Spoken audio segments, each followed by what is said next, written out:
البدع والأهواء، أهل البدع العقائدية وأهل البدع السياسية. نقول بيننا وبينكم السلف، بيننا وبينكم الكتب، كان فيقول البدع بيننا وبينكم.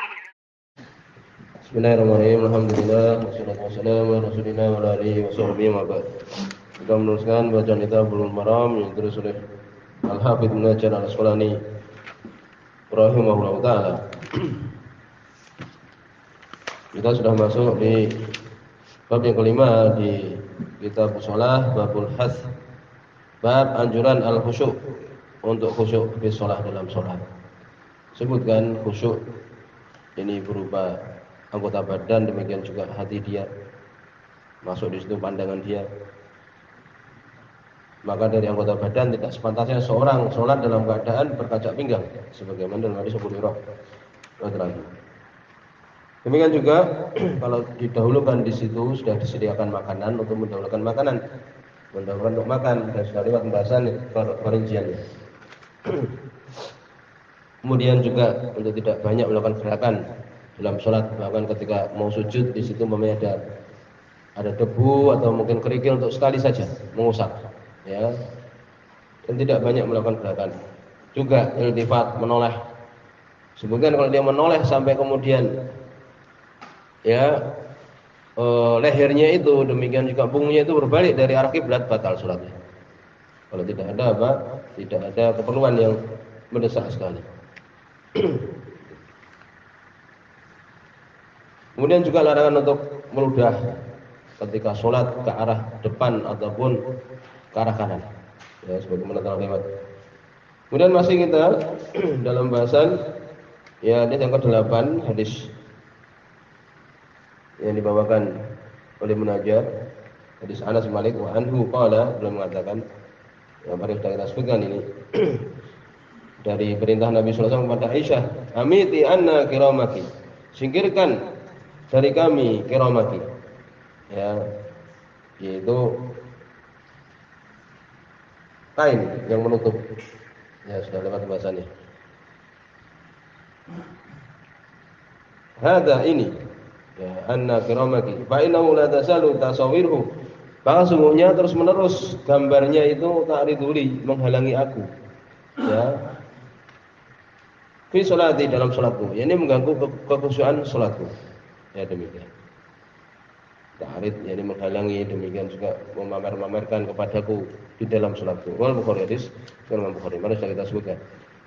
Disebutkan oleh Imam Sunani fil hadis dalalah ala isalati ma yushawishu ala musalli. Hadis ini menunjukkan untuk menyingkirkan apa yang membuat kacau pikiran, tashwish, membingungkan bagi orang yang sholat. Sholatahu, sholatnya, mimma fi manzilihi, dari apa yang ada di rumahnya, au fi mahal sholati, atau di tempat sholatnya, ya, demikian. Wala dalil bihi ala butlani sholat, tidak menunjukkan bahwa sholatnya batal, tidak. Ya, kemudian juga dilanjutkan oleh Ibnu Hajar, hadis yang ke-9, Wattafaqah, dan sepakat keduanya, yakni Imam Bukhari dan Imam Muslim juga, ala hadisnya, atas hadisnya Aisyah radhiyallahu anha, fi qissati Abi Jahm, di dalam kisahnya Abi Janiyah. Ini kita harus mengetahui asal hadisnya, ya. Abi Janiyah sendiri itu adalah kisah ghalid, pakaian yang dia itu, baju yang dia itu ghalid, kasar, ya, tidak lembut. La alama fihi, tidak ada gambar di dalamnya, ya. Jadi sebutkan di sini kisahnya di dalam hadis yang lebih lengkap, hadis Aisyah radhiyallahu anha. Ini lengkapnya adalah apa itu?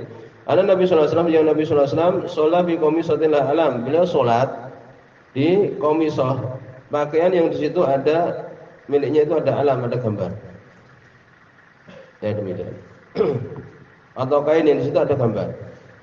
Karena nadhara ila alamiha nadratan, Nabi melihat ke gambarnya itu, ya, sekali pandangan.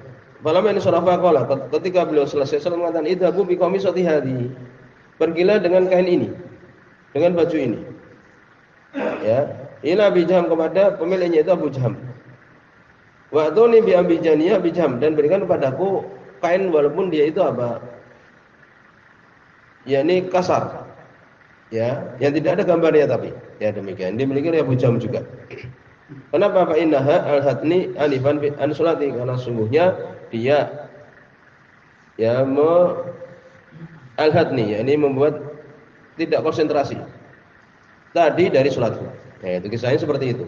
Jadi kisah yang semua Imam Bukhari demikian juga Imam Muslim ini ya di hadis Aisyah ini kisah Abi Janiyah itu asalnya apa? Asalnya itu Nabi meminta kepada Aisyah untuk mengganti ya kain yang dia itu apa ada gambarnya dengan kain yang tidak ada gambarnya walaupun dia itu kasar. Ya demikian.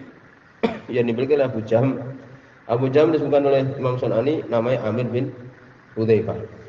Ya ini. Wa fi dalam hadis tersebut fa innaha al-hatni an salati, maksudnya dia telah melalaikan aku dari salatku. Ya itu.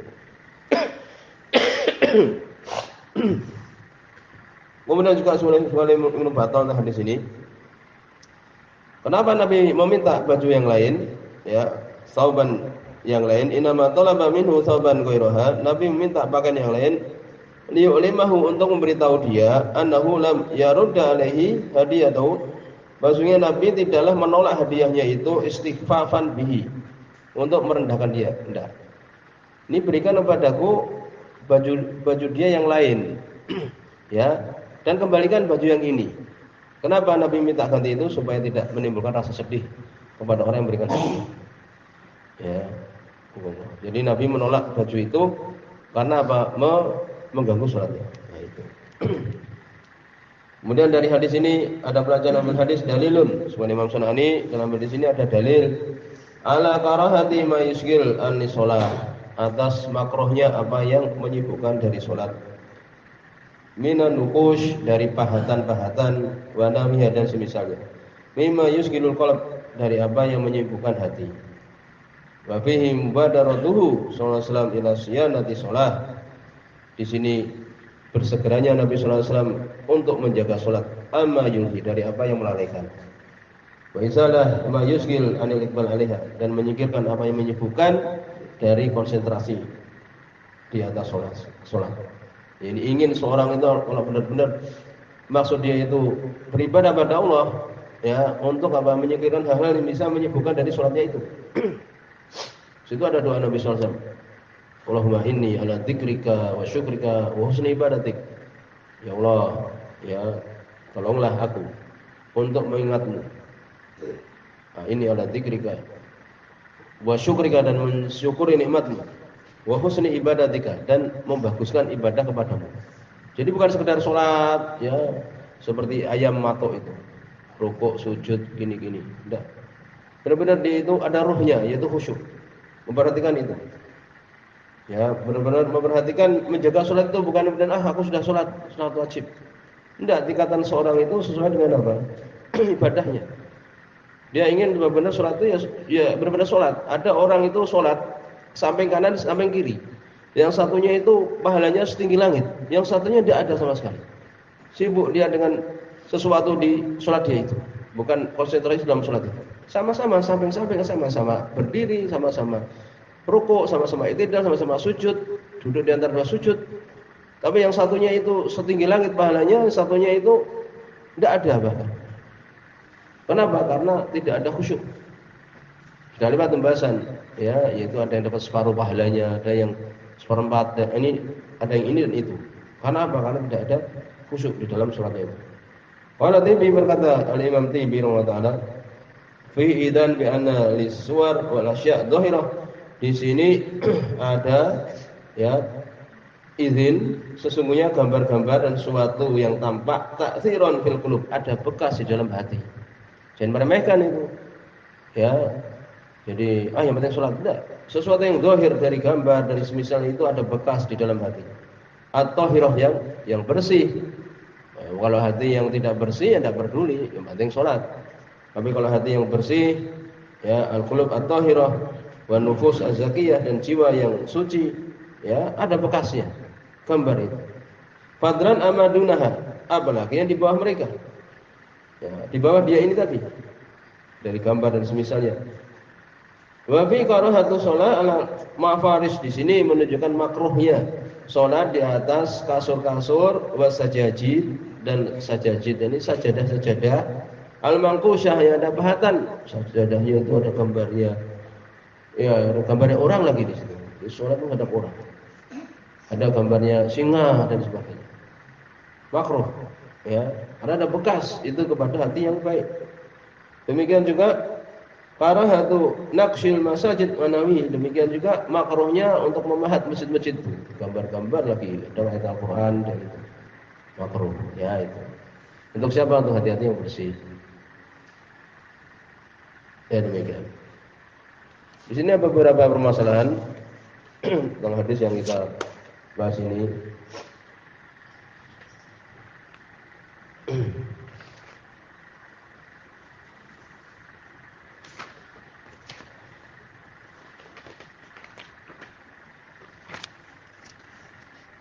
Ya, ini untuk menyingkirkan hal-hal yang menyibukkan atau mengganggu konsentrasi sholat. Ya. Demikian juga hal-hal yang membuat dia itu tidak bersungguh-sungguh dalam sholat. Berikutnya hadis yang ke-10. Dan itu hadis yang ke-251. Wan Jabir bin Samurah, dari Jabir bin Samurah radhiyallahu anhu. Di sini oleh Imam Muslim, larangan untuk seseorang ketika sholat melihat ke atas. Ya, tidak boleh ketika sholat melihat ke atas. Karena sebagian ulama ya berpendapat bahwa bisa membuat buta. Ulama. Dalil secara pasti. Dari Jabir bin Samurah radhiyallahu anhu, qala beliau mengatakan, di sini oleh Imam Muslim, qala Rasulullah, berkata Rasulullah sallallahu alaihi wasallam, la yantahiyanna, lam di sini taukid, la yantahiyanna, nun ya, nun taukid musyaddadah. Ya, benar-benar. Aqwamun, yani la yantahiyanna aqwamun, untuk benar-benar berhenti. Suatu kaum atau kaum-kaum yarfa'una absarhum, mereka mengangkat pandangan-pandangan mereka ila sama, ke arah langit, fi shalah, ketika di dalam salat. Salat malah menghadap ke atas, ke langit. Maka di sini Nabi benar-benar melarang kaum melakukan perbuatan tersebut. Aw la tarji ilaihim, atau la tarji ilaihim, tidak kembali kepada mereka. Ya demikian. Rawi Muslim, riwayat Imam Muslim. Qala Nawawi, sebagai Imam Sunani sini berkata, Imam Nawawi rahimahullah fi sahih Muslim, dalam syarah Sahih Muslim, fi nahyi al-akhir, di sini adalah larangan yang sangat, wal wa'id asyadid, dan ancaman yang kuat. Fi dzalik, dalam hal ini, dalam hal itu, yakni mengangkat pandangan ketika salat ke arah langit. Wa kana ijma' ala dzalik, menunjukkan ijma' dalam permasalahan ini. Wa nahyu yufidu tahrimuh, larangan itu mengandung faedah apa? Haram. Haram harus seperti itu. Ibnu Hazm bermadzhab tubtilu shalah, batal salatnya. Ulama tidak sampai, tapi haram. Hal seperti ini haram. Ya. Semua kan jadi perselisihan, kalau selain doa, selain salat bagaimana ketika doa saja? Boleh enggak kita menghadap ke arah atas? Jadi perselisihan. Sebagian mengatakan tidak mengapa. Ketika apa? Selain salat berdoa menghadap ke atas. Tapi kalau dalam hal salat tidak boleh. Ya demikian. Maka disebutkan di sini hukum ya mengangkat pandangan ke arah langit di dalam salat itu adalah haram. Ya.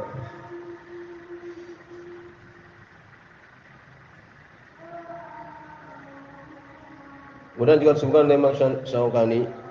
Imam Syaukani belum menyebutkan di Nailul Awtar, wa dzarana raf'al basar ila sama hal salat haram. Yang zahir bahwa mengangkat pandangan ketika salat itu haram.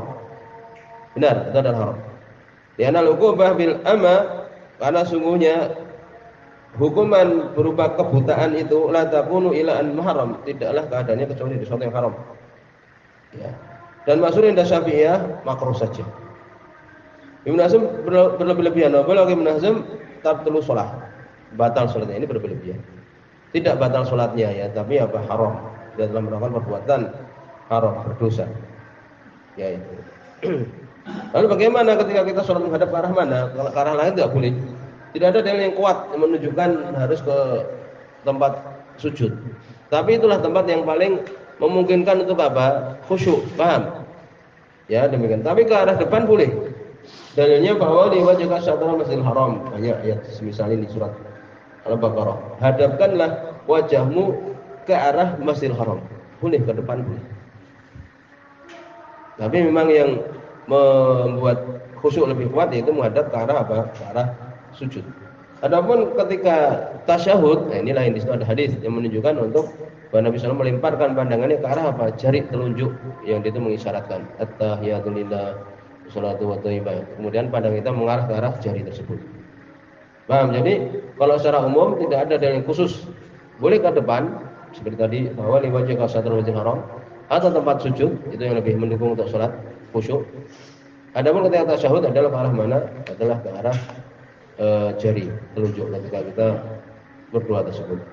Kemudian disebutkan bagaimana memejamkan mata ketika sholat supaya sholatnya khusyuk umpamanya. Ya, itu adalah makruh. Semuanya demikian. Kecuali kalau ada sesuatu yang menyibukkan dia, mau di depan dia ada pandangan yang jelek, dia memejamkan matanya. Kadang-kadang itu ada yang menggoda nih. Dalam keluarga itu kadang main-main dan sebagainya. Akhirnya kita memejamkan mata supaya enggak tergoda dengan itu kan. Maka bagaimana? Tidak mengapa. Tapi hukum asalnya adalah makruh memejamkan mata itu. Tapi kalau ada keadaan yang kemudian supaya khusyuk boleh. Boleh. Di sini sebenarnya sudah ini nanti.